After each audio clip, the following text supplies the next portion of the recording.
Jenkins est un outil d'intégration continue. L'intégration continue, c'est une méthode qui permet d'intégrer du code au sein d'un environnement pour pouvoir le tester, l'exécuter et l'automatiser. Donc, par corrélation, Jenkins permet d'automatiser des tâches, d'exécuter des tâches et déployer une application. Grâce à Jenkins, un testeur peut automatiser les tests afin de fiabiliser sa stratégie, lancer des tests automatisés à chaque commit qui sont réalisés dans l'environnement de l'application et pouvoir détecter les bugs le plus tôt possible. Pour chaque environnement, il est possible de lancer des tests automatisés afin de spécifier chaque type de test en fonction de l'environnement de l'application. Pour pouvoir lancer ces tests, un testeur va devoir créer une pipeline. Une pipeline est une suite de tâches automatisées. Dans une pipeline, on retrouve ce qu'on appelle des jobs. Un job égale à une action ou une suite d'actions automatisées. Donc pour pouvoir créer notre pipeline, on va se connecter directement à l'interface de Jenkins. Une fois que je me suis connecté, je vais pouvoir créer ma pipeline en accédant directement à la fonction nouvel item. Donc je clique sur nouvel item. Une fois que j'ai cliqué sur nouvel item, je vais pouvoir créer ma première pipeline.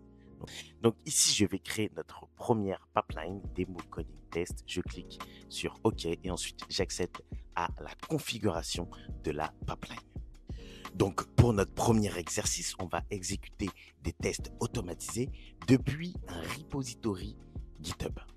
Si tu ne sais pas ce qu'est GitHub, je t'ai mis en description des ressources pour pouvoir apprendre à utiliser GitHub. Donc première étape, j'accède à l'interface de Jenkins pour pouvoir configurer et copier-coller mon projet et ensuite créer mon environnement Python.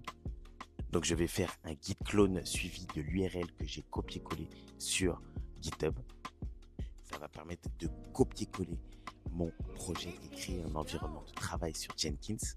Une fois que j'ai créé cet environnement de travail, je vais me déplacer dans le dossier qui correspond au projet qui contient les tests automatisés.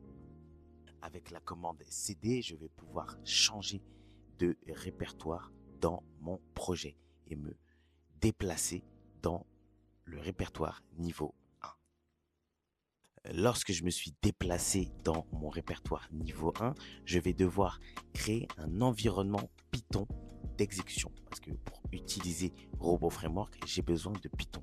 Donc, je vais utiliser la commande python 3-m venv qui va me permettre de créer un environnement virtuel sur mon Jenkins.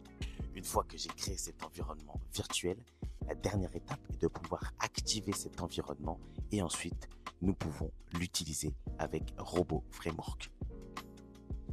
Une fois que j'ai activé l'environnement virtuel, je vais pouvoir installer Robot Framework vu qu'on a besoin de Robot Framework pour pouvoir exécuter nos tests automatisés et ensuite je vais exécuter les tests automatisés avec la commande robot suivi du chemin de là où se trouve mon fichier hello.robot. Donc ici, le fichier hello.robot se retrouve à la racine du dossier niveau 1. C'est pour ça que je mets robot suivi d'un point. Ensuite, je clique sur Save. Je vais pouvoir cliquer sur Lancer un build. Et là, je vois que mon build se lance. Mon build est passé. J'ai la possibilité de voir la sortie de console et la journalisation des commandes qui s'est déroulée lors de l'exécution de ce build. J'ai également la possibilité de voir les logs de mon robot framework et je vois que mon test automatisé est bien passé. Donc Jenkins permet aux testeurs de pouvoir exécuter leurs tests et de les intégrer dans un processus continu.